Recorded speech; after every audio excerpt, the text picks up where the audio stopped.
做得更好，过得更好。亲爱的乡亲朋友，大家好，我是婉婉哦，欢迎你收看《台南向前行》。台南向前行这个节目是由咱台南市政府制作，最主要目的是要让咱的乡亲朋友大家对着咱台南市政府各局处的业务做一个了解，同时嘛要来甲咱的乡亲朋友来报告咱台南市政府上新的资讯甲活动，欢迎收看。咱今日要讲的是新市的毛豆吼，节目一开始，咱先来看一个影带吼，听看市长要甲咱讲啥物哦。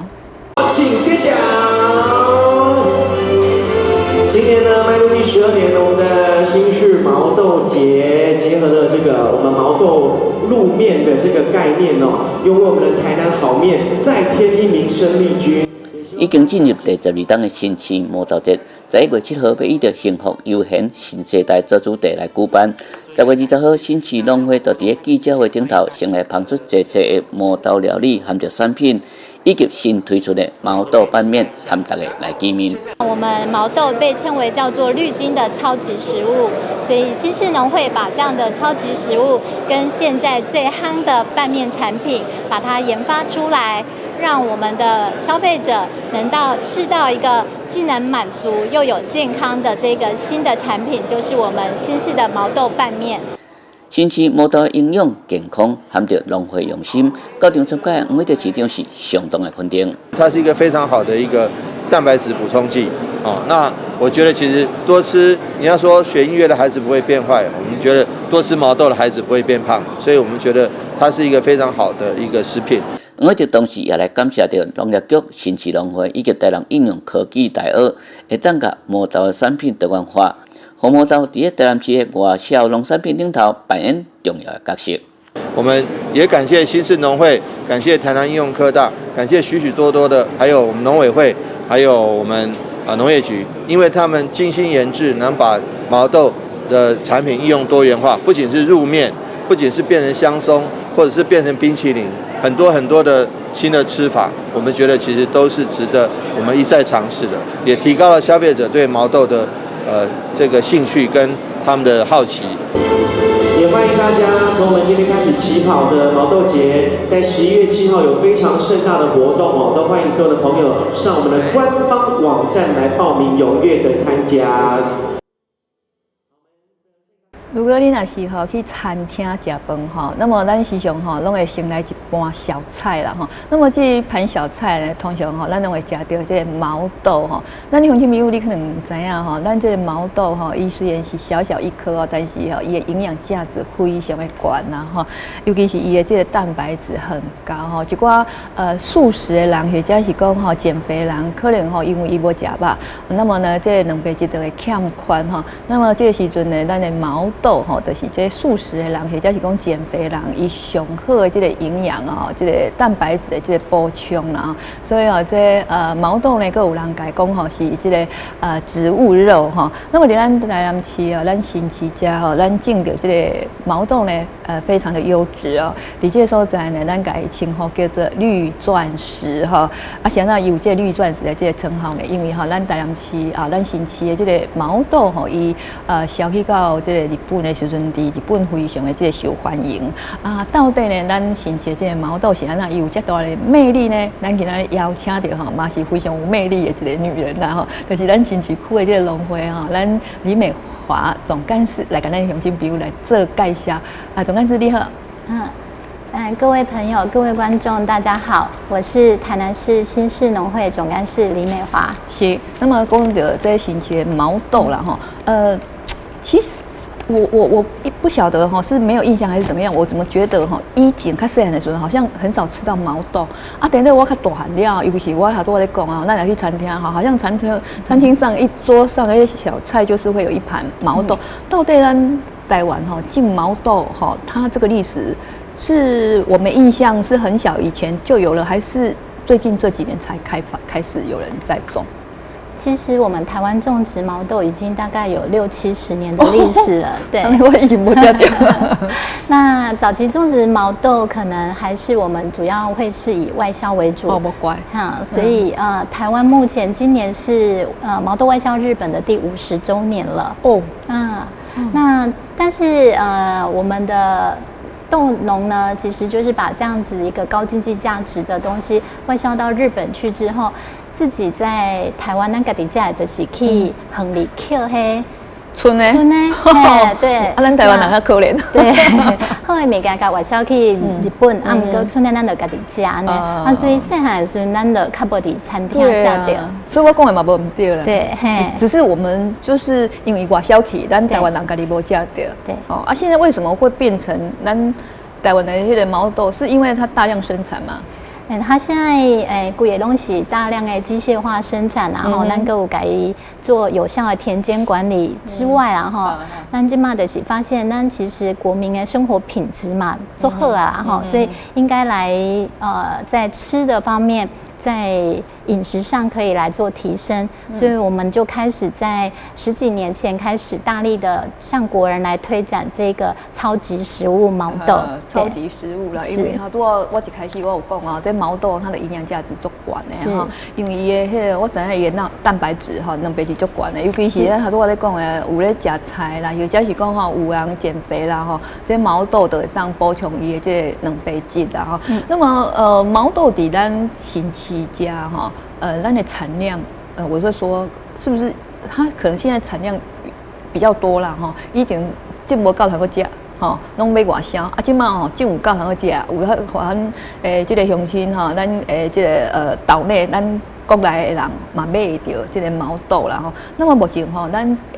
就是新市家吼，咱的即个毛豆的产量的情形是安怎？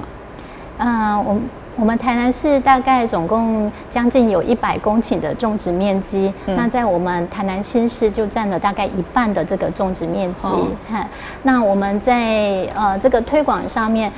主要是现在我们的管理技术也都相当的良好，所以呢，虽然种植面积不是相当大，但是它的产量是比以往来的比较好了。所以它的这个丰收量就会比较好。那我们就值得来在国内也开始做推广。如果我讲吼，这毛豆有蛋白质啊吼，这是我可能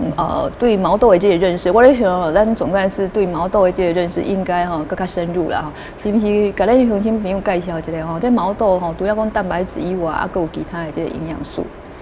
毛豆它最特殊的就是它是一个几乎是零胆固醇的一个超级食物，所以比如说我们这个爱运动啊，或者是现在所谓的低糖减食的这个文化饮食文化当中，这个毛豆就是一个很好的蛋白质的补充来源，因为它的蛋白质含量是肉类的2倍，鸡蛋的4倍，牛奶的12倍。对，所以不管对老人家或是小孩来说，都是很好的补充。那对于女性来说的话，因为它富含很多的这个营养，所以对女生来说，它在蛋白质补充之后，它还会对它的荷尔蒙激素也有一个补充。那另外就是它有一个高的这个膳食纤维，也会让我们的肠道蠕动是比较好的，所以对于整体健康来说都是很有帮助的。其实伊是迄个算讲吼，全民都可以吃的食物啦。哈，如果咱总干事你有讲到嘛吼，小朋友啦。老人呐，或者是讲妇女啦吼，尤其是讲这老大人吼，有阵时啊，就是惊讲吼，这血管的问题吼，有时候呢到这个年岁的时候，他有3高的问题吼，啊，有阵时啊，这血液循环不好，血液循环不好吼，咱上惊迄个胆固醇，然后这胆固醇也是管的话吼，那么咱有可能造成吼，这心血管吼、心血管的这个疾病啦吼，啊，所以呢，咱一寡这个老大人咧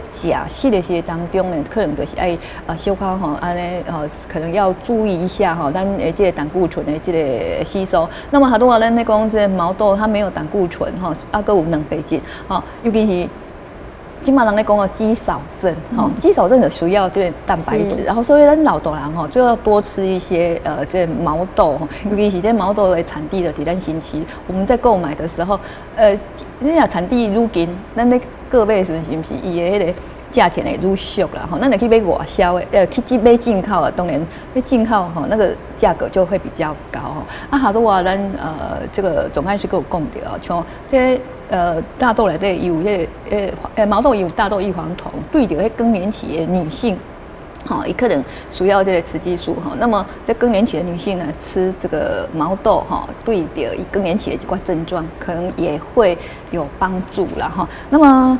毛豆当然伊的这个营养价值足悬啦哈。我咧想反正他都咱咧讲啊，这个星期遮尔啊紧吼啊，咱即马种植的这个产量也够吼，所以我感觉讲吼，咱的这个乡亲朋友啦哈，都是多吃啊，啊个有迄个膳食，有当时啊咱老大人吼。这个时段有当时呢，在可能会有一些这个不顺的这个经营哈，这个我们上厕所有时候不顺哦，这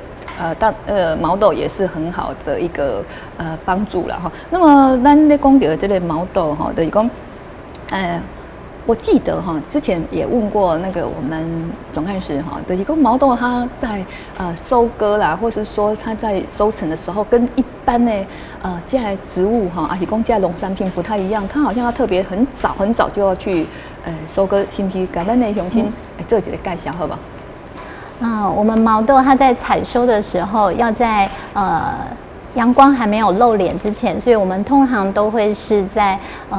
2-3点半夜2-3点的时候，清晨的时候来做采收。当它落搁咧当落最顺的来采收啦哈。那采收了，咱就4点钟到6点钟内底，会给伊送去加工厂，给伊完成伊所有加工程序，会当来保存伊的营养之外，可以当保存伊的鲜甜啦。这是咱今嘛台湾的加工技术已经发达的部分，可以让毛豆的这个香甜保存得非常好。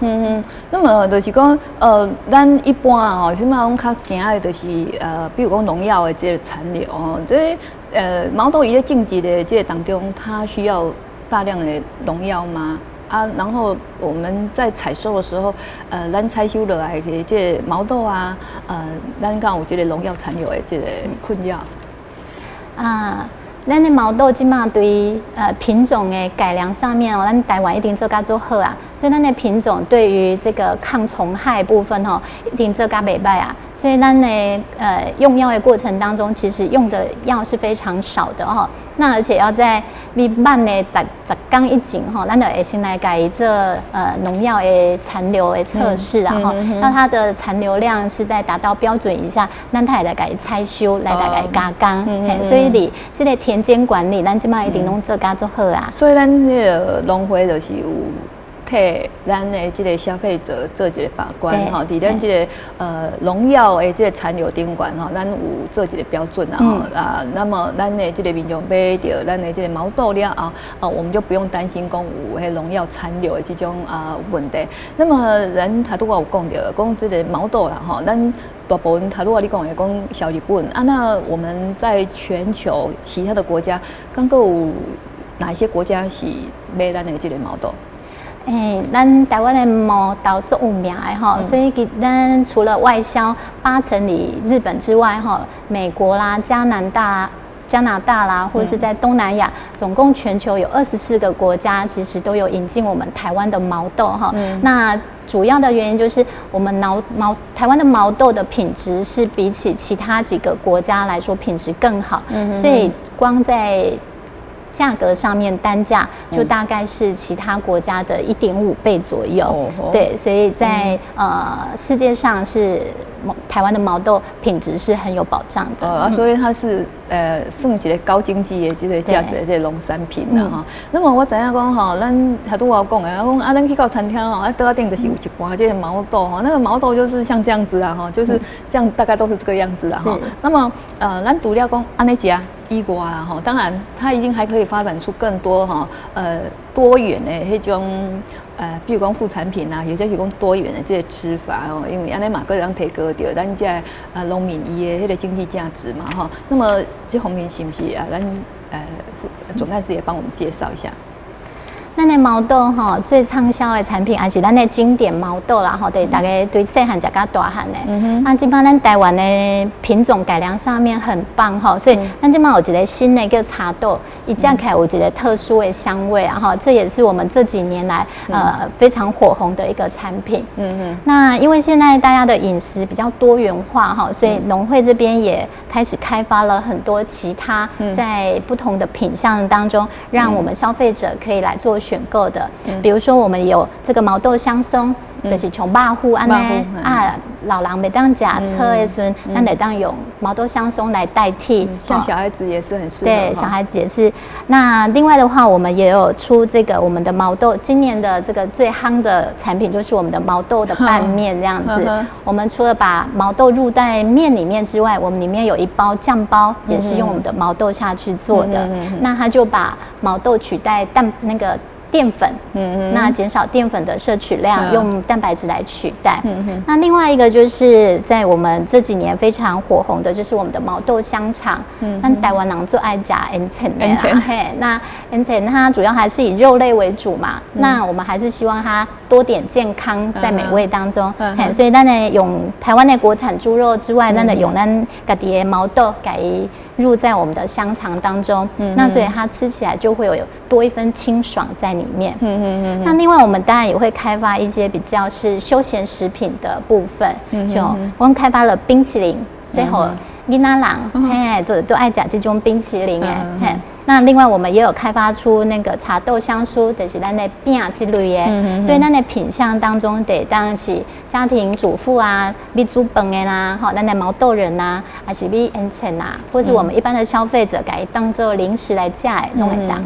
是因为这个毛豆，好多我讲的，咱通常吃的就是安尼吃嘛，可是多多少少有一些人偏食，有些是讲吃这样子吃久了也会腻啊，所以有当时要改变一个方式来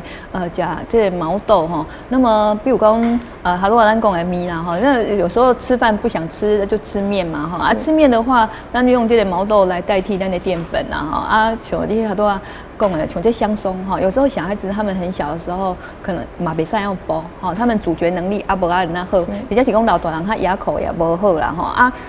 这个毛豆有时候这样子吃稍微有点硬他们可能在家一些人咀嚼有一点困难。那么用的这香松的话，对因来讲他们在吞咽的时候就会比较容易而且呢，可以当摄取咱毛豆伊的营养价值，像伊的这两倍质，我们刚刚讲嘛它的蛋白质很高那么像这个类似这是零食嘛。这不是零食，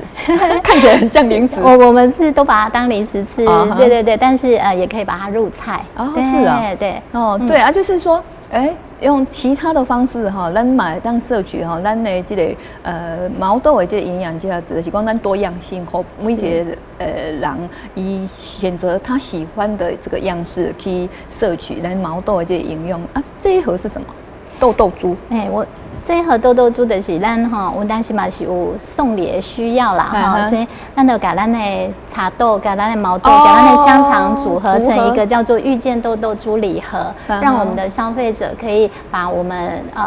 台湾台南这么好的一个农特产品，也跟他的好朋友来做分享，所以我们有出了这个遇见豆豆珠礼盒。那甚至于中秋过年的时候，我们大家都喜欢烤肉啦，或者是家里聚会的时候，香肠好像都是必备丰盛的一个部分，所以我们也出了香肠礼盒的部分，让消费者可以来把这个当作是一个很好的礼物来跟朋友分享。是，那么我知影讲咱新市伫这个农会为着要帮助咱的农民来推广啦当然除了讲像这种再制品，或者是讲咱延伸出来这个产业这种有当时是透过咱农会家来给因斗相共帮因推动啦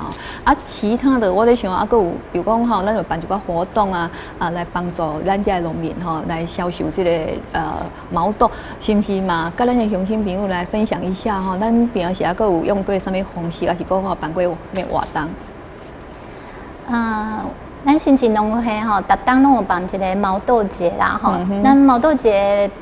办理的主要的意义是在说，我们让消费者亲自来参与整个毛豆的种植到采收的这个过程，他能了解这个食材从产地到餐桌的过程当中，他才会理解这个超级食物它的好处所以我们每年办理的时候，我们就有第一个亲子毛豆庄的走秀活动那第二个还有我们会办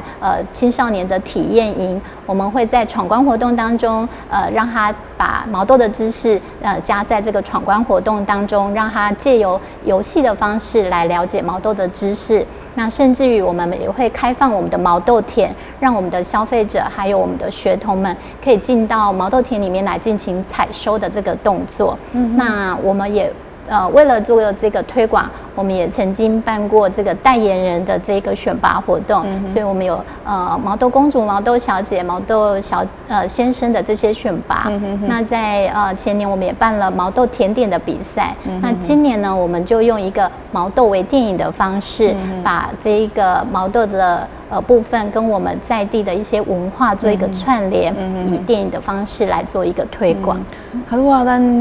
总干事在讲这个毛豆公主、毛豆小姐，然后先生哦哈，我就想吼，咱乡亲哦，可能有的人看了这部了，蛮有兴趣的。是不是哦？给咱来介绍一下哦，就是说，如果他们要参加，是什么时候参加？那他们参加需要具备什么样的条件？我们以往这个毛豆先生、毛豆小姐的选拔，到后来我们是只要年满18岁，不限国籍、不限婚姻状态、不限性别的方式来办理哦。那也在这边可能也比较不好意思，就是说我们这个活动已经办了10年之后，我们把它转型到这个甜点跟微电影的比赛了。对对对，现在就是变成这个毛豆公主跟毛豆先生他没有选拔了，是，好可惜。那么那现在的微电影是我们总干事我们农会自己拍还是委外？不是我们就是开放给我们所有的这个民众可以自行对。所以由消费者的角度来看，他觉得他认识的毛豆是什么？那因为他必须要拍成微电影，他就必须要先去了解毛豆的相关知识、产地等等。那由他们透过这个消费者的眼睛来去阐述这个产品，对我们来说，我们会觉得比较接地气，所以我们办理了这个微电影的方式，那由这个民众来参与。那今年的这个第1名的这个小女生，她也把这个毛豆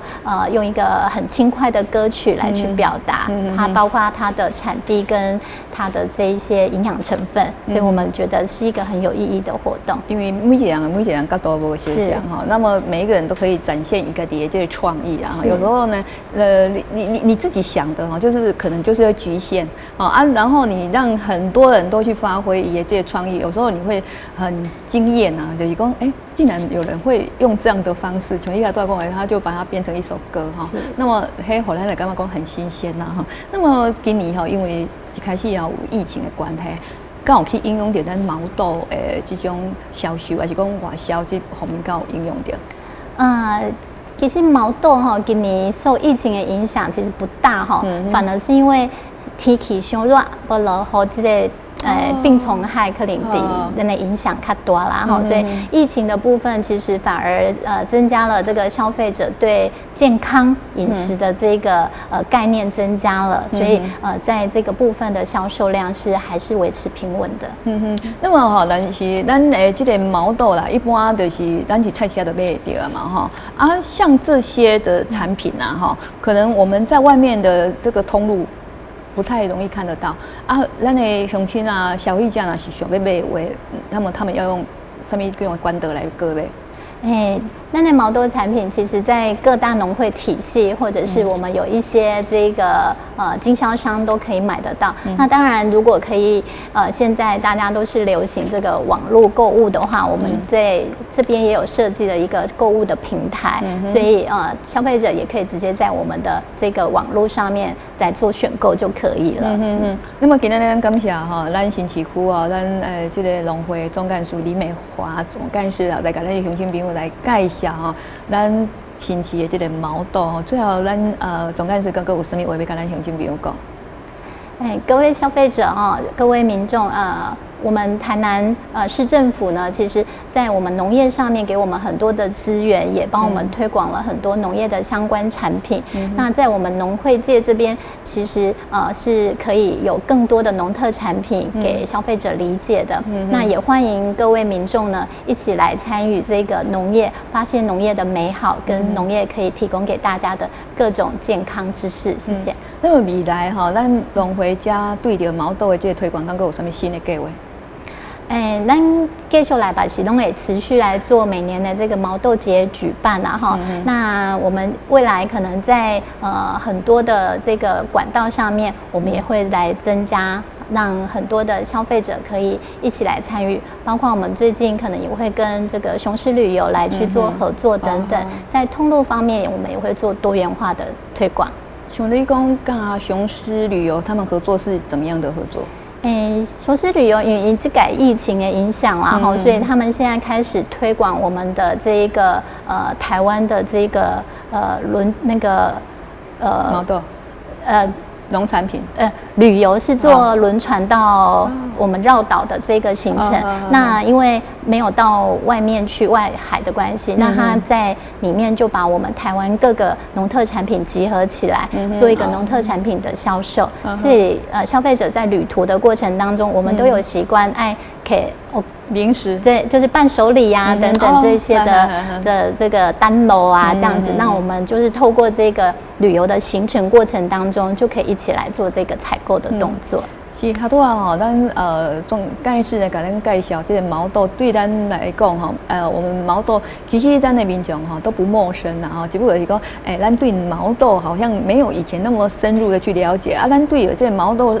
该深入了解了，咱怎样哈，这个毛豆它的营养价值很高哈啊，所以呢，其实我就讲啊，咱伫台南市，咱要去到新市，其实不是讲去到新市买啦，其实咱菜市就买得到啊。我咧讲的意思就是讲哈，咱产地越近的话，咱买迄个价格会越低嘛，因为运费不高嘛哈啊，所以呢，咱这个毛豆是一个算讲应该算不是很经济、不是很贵的一个农产品，然后不是最贵的这个食物啦哈，所以咱多摄取这个毛豆，多吃毛豆啊，如果你讲的伊的胆固醇也无高哈，然后呢，伊个有这个植物的这个雌激素哈，那对着这个妇女朋友，或者是讲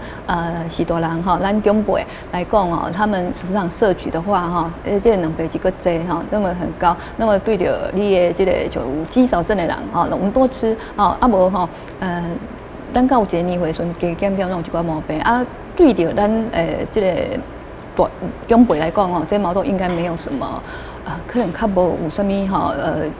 食了去了，较无啥物有啥物衍生出来什么毛病啊哈，所以我们应该要多摄取这类毛豆。毛豆敢有啥物迄个比如讲谁比较不适合吃？